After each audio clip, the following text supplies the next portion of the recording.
Assalamualaikum warahmatullahi wabarakatuh. Sahabat beriman, setelah kita capek bekerja seharian, waktu yang paling dinanti adalah pulang ke rumah untuk kumpul bersama keluarga. Seketika itu rasa capek yang kita rasakan di saat bekerja pun akan hilang. Seperti sebuah pepatah mengatakan, rumah merupakan tempat yang paling nyaman, tapi apa jadinya, kalau rumah kita sendiri yang menjadi penyebab kita jatuh miskin, dan terlilit banyak hutang. Seperti apakah ciri-ciri rumah yang dapat mendatangkan kemiskinan itu? Apakah rumah kita termasuk di dalamnya? Simak video ini sampai selesai. Pada dasarnya, rezeki yang menghampiri kita bukan hanya dari ketekunan dalam mencarinya, akan tetapi bisa juga karena rumah yang kita tinggali.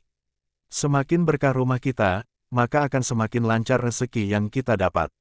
Keberkahan ini sangat berkaitan dengan seberapa sering malaikat berkunjung ke rumah kita, terutama malaikat rahmat. Sayangnya, tidak semua rumah bisa dimasuki oleh malaikat. Mereka tidak bisa masuk jika ada yang mereka tidak sukai dari rumah kita. Rumah yang tidak bisa dimasuki malaikat yang pertama adalah rumah yang ada anjing di dalamnya. Suatu saat, Rasulullah membuat janji bersama Jibril, bahwasanya mereka akan bertemu di rumahnya Rasulullah. Namun hingga waktu yang sudah ditetapkan, malaikat Jibril tak kunjung datang.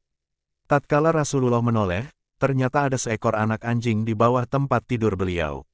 Anak anjing itu pun langsung dikeluarkan, dan barulah malaikat Jibril bisa masuk ke dalam rumah. Rasulullah penasaran, kemana saja Jibril hingga terlambat dalam pertemuan itu. Jibril pun menjawab, karena di dalam rumahmu ada anjing, kami tidak akan memasuki rumah yang ada anjing, gambar dan patung.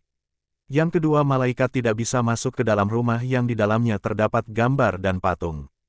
Gambar yang dimaksud di sini adalah gambar makhluk bernyawa hewan maupun manusia. Jika rumah kita dipenuhi oleh lukisan makhluk yang bernyawa dan patung, maka hal ini bisa menjadi penghalang bagi malaikat rahmat untuk masuk ke dalam rumah kita.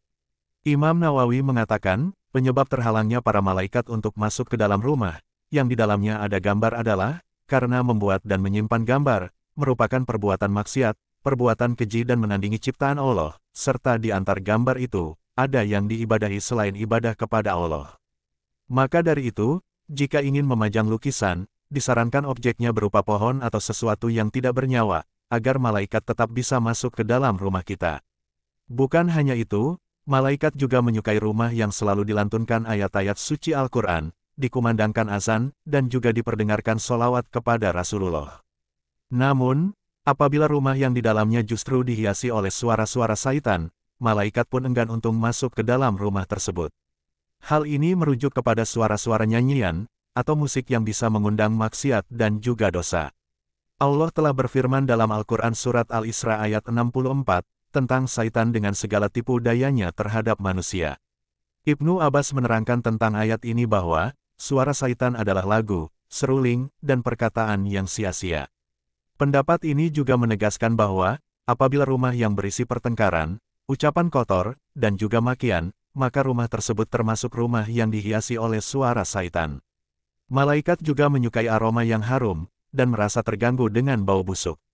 Aroma yang harum, tentunya hadir karena kita selalu menjaga kebersihan, menyingkirkan hal-hal yang kotor dan berbau tidak sedap. Bahkan, dalam ajaran Islam, kebersihan adalah sebagian dari iman. Hal ini disebutkan dalam hadits berikut, barang siapa yang memakan bawang putih, bawang merah, dan makanan yang tidak sedap lainnya, maka jangan sekali-kali ia memasuki masjid kami, oleh karena sesungguhnya, para malaikat terganggu dari apa-apa yang mengganggu manusia. Hadis riwayat Bukhari dan Muslim.